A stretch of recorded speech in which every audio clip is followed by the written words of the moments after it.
Welcome back, Hive Mind. This is Shalzar with Hive Mind Gaming, coming at you with another Raid Shadow Legends video. Big one. We got new champions coming out next week with the fusion.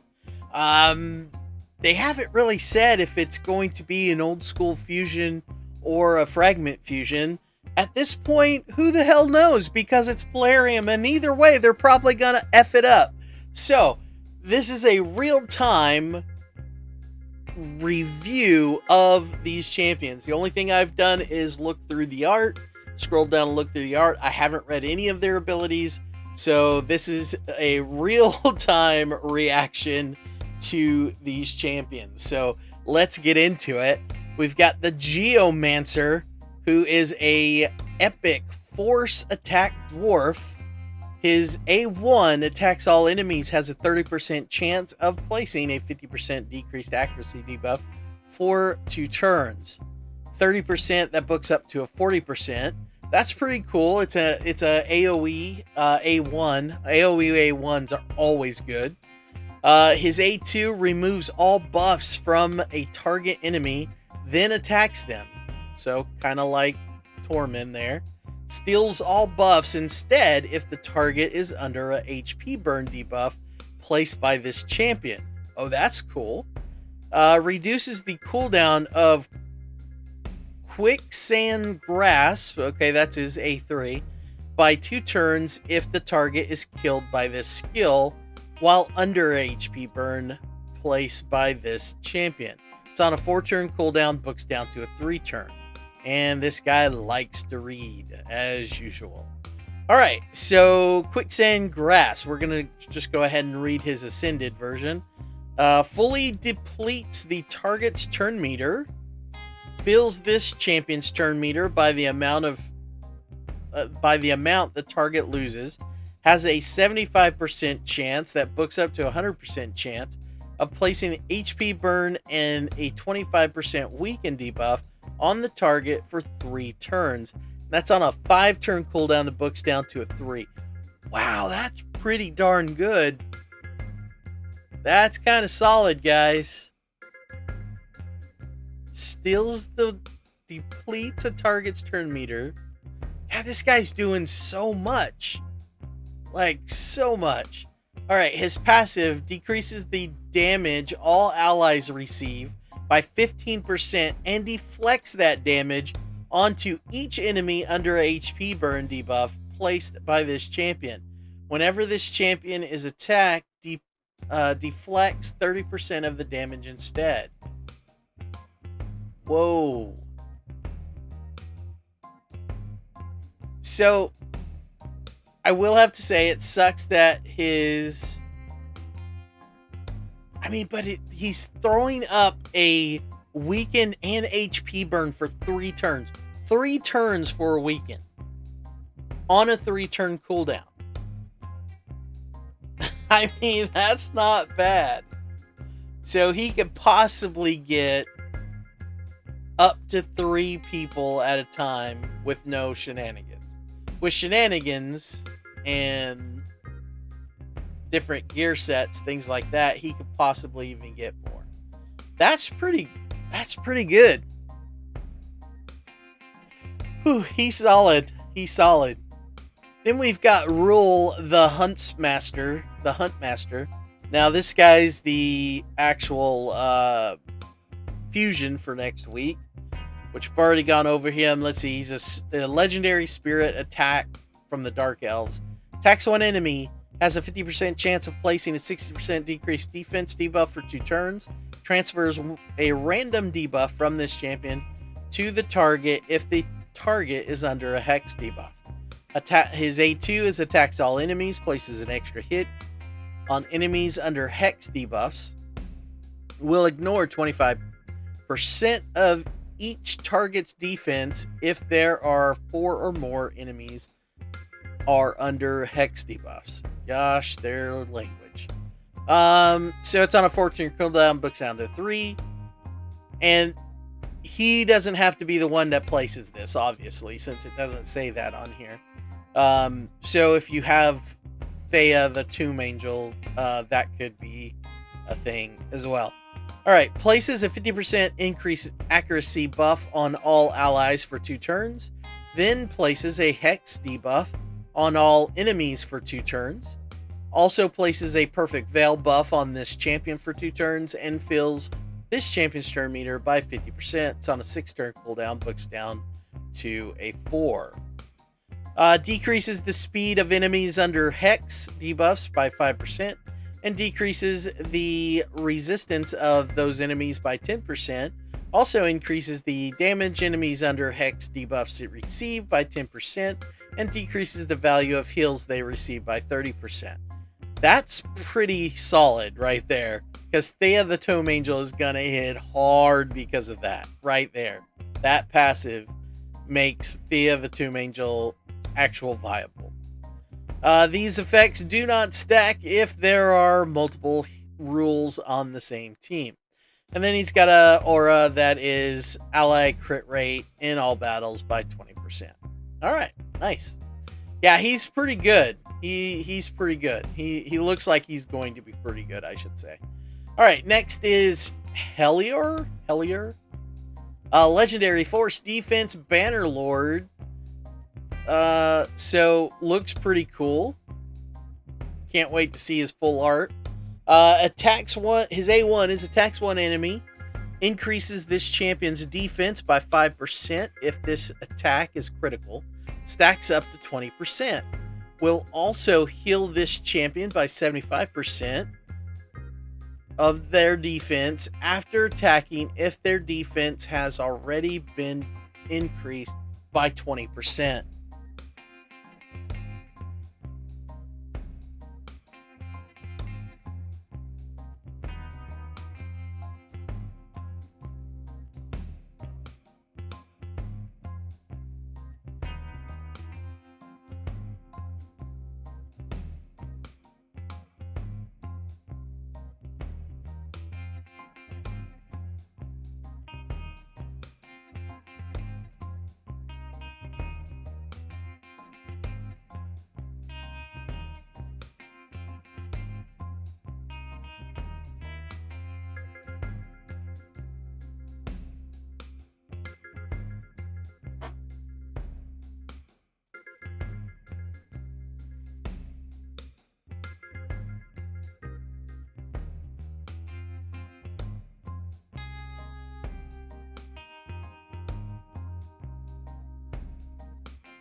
So that's pretty interesting. So every time he uses his A1, he increases his defense by 5%. Once he gets up to 20%, that's the cap. But once he gets to 20%, then he heals himself by 75% of his defense. Wow, that's a really great A1. That is pretty cool. I like that A1.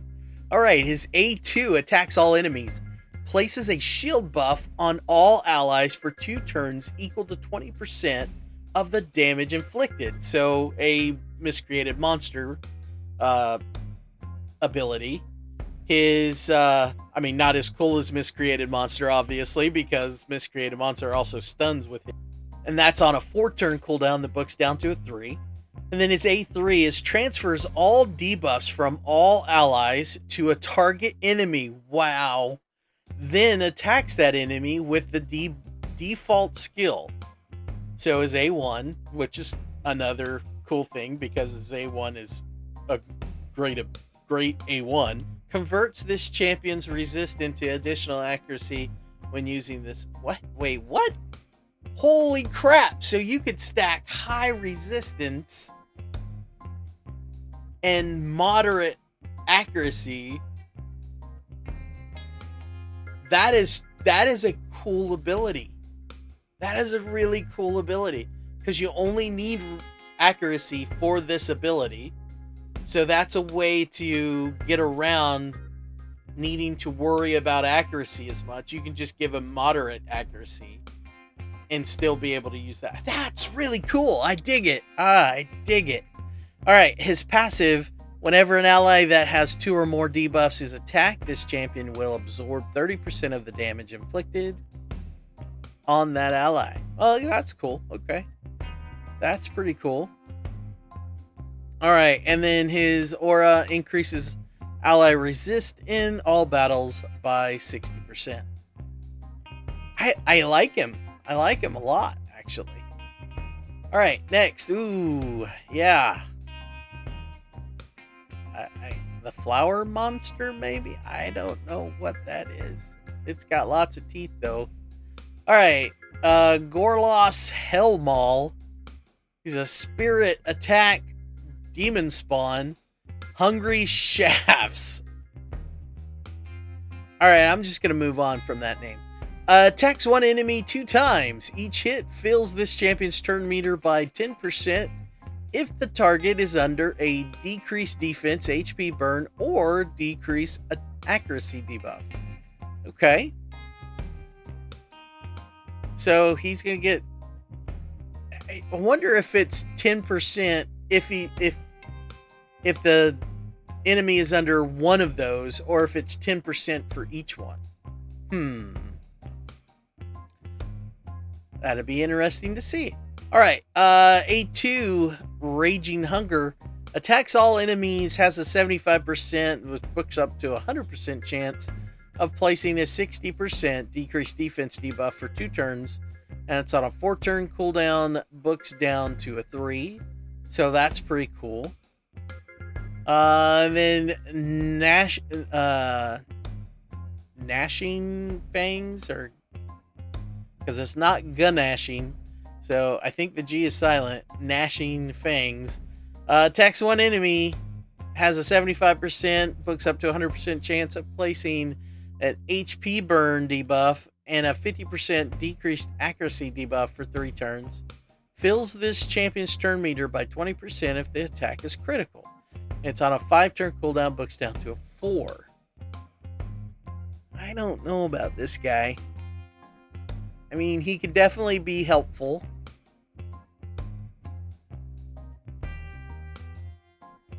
I mean, he might be... Well, no, because you want the spiderlings to have HP burn as well. I don't know, man. I don't know. I don't know. He just doesn't... He's not doing it for me.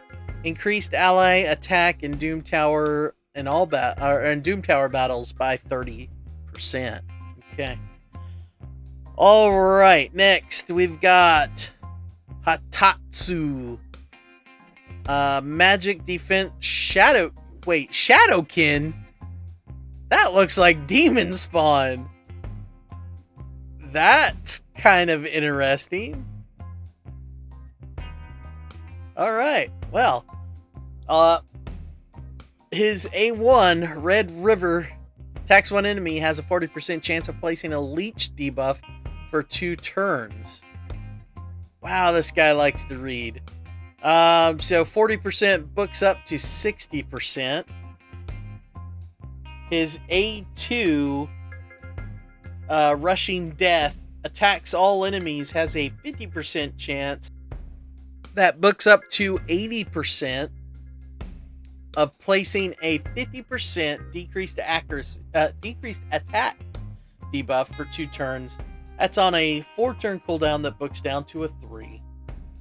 His Oni icon, which is his A3, places a 60% increased defense buff on all allies for 2 turns, and a 15% continuous heal buff on all allies for 1 turn. And that's on a 4-turn cooldown, books down to a 3. And then Spirit Touched passive removes 1 random debuff from this champion at the start of each turn. Will remove Stun, Sleep, Freeze, Fear, True Fear, and Provoke debuffs before other buffs. That's cool. I like that. I hate that it's a selfish debuff. Or selfish passive. I wish that it was everybody, but it's still a cool ability. But again, I don't know that I care about this guy that much. Increases ally defense in all battles by 25%. I mean, he's cool, but his books are too much. I like the leech. But again, 60%, meh. I mean, they could have easily got rid of 2 of these books and made these two 15% pluses. They could have got rid of, 2 of these by making these 10%. The books kill me. Everybody bitches and complains that we need more books. We need to have more of the ability to have more books, and then they gave it to us. They gave us more books through rewards, and they counter that by making the champions require more books. So pretty shitty on their part. Anyway, Chani is the next hero here. She looks really cool. She's Magic Attack Shadowkin. Her A1 attacks one enemy, has a 40% chance of placing a 25% poison sensitivity debuff for 2 turns. Nice. And that 40% books up to 60%. Her A2 Soulfire places a 50% increased accuracy buff and a 50% increased attack buff on this champion for 2 turns, then attacks one enemy, places a HP burn for 2 turns if the attack is critical. That's kind of cool. The problem is that she's magic, so she does have the chance of getting a weak hit, which means she will not place HP burn. It's on a 4-turn cooldown, books down to a 3. Her A3 Shower of Misery attacks all enemies, has a 50% chance. That books up to 80% chance of increasing the duration of all debuffs by 1 turn. It's on a 4-turn cooldown, books down to a 3. I mean, that's pretty good, but the fact that it's on a 3-turn cooldown doesn't make her really viable, all that viable for something like Clan Boss. I don't know. Her passive, Sure Shot, she's immune to decreased accuracy debuffs, increases this champion's crit rate by 0.05% for every point of accuracy they have. Wow. Wow. So the higher her accuracy, the more crit rate she gets. I like that. That's pretty damn cool. That is a cool passive. I dig that. Increases ally accuracy in all battles by 40. Alright. Then we've got Jimbo the Dishonored. Uh-oh. He's dishonored, guys. He is a Void Attack Shadowkin. Twin Soul Swords is his A1. Attacks one enemy 2 times. Each hit steals any increased attack buffs. Each hit also has a 30% chance. That books up to a 50% chance of stealing 1 random buff. Huh. The increased attack buff still cannot be resisted. With all these cannot be resisted and cannot be removed things coming up, I wonder what's going to happen when something counteracts each other. So the cannot be resisted removal running into a cannot be removed ability. Which one takes precedence? That'll be interesting to see. I would assume that the cannot be removed would take precedence, but it'd be interesting to see how they do it. Whatever they decide, I'm sure that's going to be wrong. So, but anyway, let's see. Attacks all enemies, has an 80% chance, that books up to 100% chance of decreasing the duration of all buffs by 1 turn. This effect cannot be resisted on critical hit. It's on a 4-turn cooldown, books down to 3. That is huge. So if he crits, he's just going to subtract everybody's. That's good. Oh my god. So it doesn't matter how much resistance your Duchess and all her little minions that are under her veil are, they're going to lose one turn of their veil.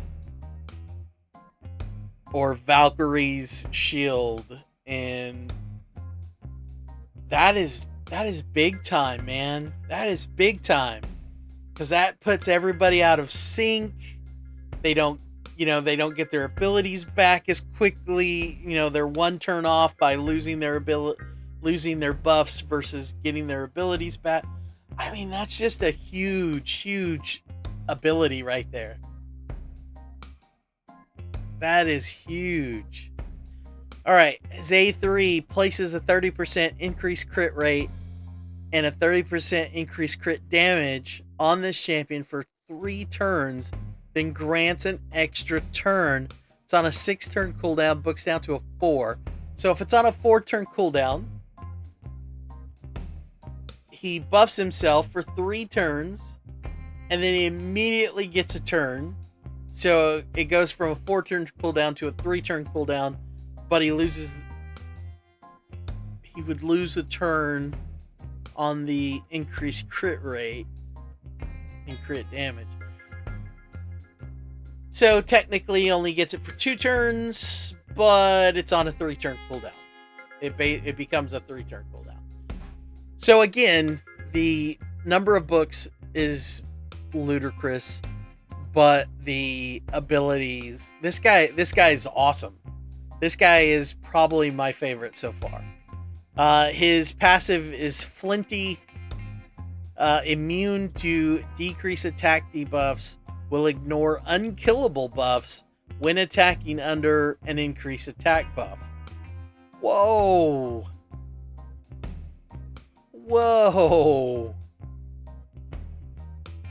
Immune to decrease attack buffs or debuffs. So you cannot throw a decrease attack buff debuff on him. And he ignores unkillable buffs if he has an increased attack buff. That is cool. What a cool. I really like some of the abilities that they've got on some of these new champs. These are just cool abilities. I like that they're bringing new, fresh ideas to the game instead of some of the bad life choices they made in the past. All right, increases ally speed in arena battle by 20%. Meh. All right, so next we've got Barongiri. So looks really cool. As par for the course. He's a force defense Shadowkin. Let's see. Battering Skull. Interesting. Attacks one enemy, has a 20% chance of placing a provoke debuff for 1 turn. That 20% books up to 40%. Let's see. His A2 attacks all enemies, has a 40% that books up to a 60% chance of placing a stun debuff for 1 turn. It's on a 4-turn cooldown, books down to a 3. So a provoke and a stun. Interesting. And then Frightful Warcry places a 25% strengthen buff on all allies for 2 turns. Also places a shield buff for 2 turns on all allies with less than 50% HP. The shield buff is equal to 15% of this target's max HP. It's on a 6-turn cooldown, books down to a 4. And then Soulmonger heals this champion by 50% of their max HP whenever an ally or an enemy dies. I don't know about this guy. Increases ally resist in all battles by 40%. So I mean, these are really low chances for, I mean, obviously really good abilities. I don't know. I don't know how that guy is going to play out. All right, we've got a rare. This guy looks a little stoned out of his mind. He is a spirit HP Shadowkin, the Marauder. Kanabo Jutsu is his A1. Just read the Ascended portion. Attacks one enemy, has a 15% chance of placing a stun debuff for 1 turn. That 15% actually goes up to 30%. And then Reckless Sweep attacks all enemies, has a 50% chance that books up to 75% chance of placing a 25% increased attack debuff for 2 turns. His A3 Roaring Challenge has a 50% chance of placing a provoke debuff for 1 turn. That 50% books up to 75% chance. Places a shield buff on this champion for 2 turns equal to 20% of their max HP. Also places a 15% reflect damage buff on all allies except this champion for 2 turns. Interesting. And that's on a 5-turn cooldown, books down to 3. And then ally HP in all battles by 15%. I mean, he's a rare, so. Oh, cool. Vagabond is a support Shadowkin. Dreamer's Curse attacks one enemy, has a 20% chance that books up to a 40% chance of placing a sleep debuff for 1 turn. Ominous Visit attacks one enemy, has a 50% chance of placing a block buffs debuff for 1 turn. And that 50% books up to 75% chance. Also fills this champion's turn meter by 15% and fills the turn meter of the ally with the highest turn meter by 15%. That's on a 4-turn cooldown, books down to 3. And then his A3 Join the Troop Ascended fills the turn meter of all allies by 15% and places a 25% increase attack buff on all allies for 2 turns. And that's on a 4-turn cooldown, books down to a 3. And then last but not least, his aura is increase ally accuracy in arena battles by 30%. So that is it. So there are 2 rares.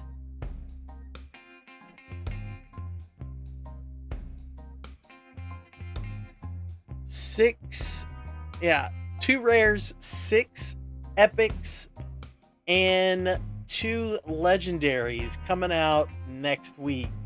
So I don't know. We'll see what they do when it comes to that fragment fusion. I mean, there could be a good chance that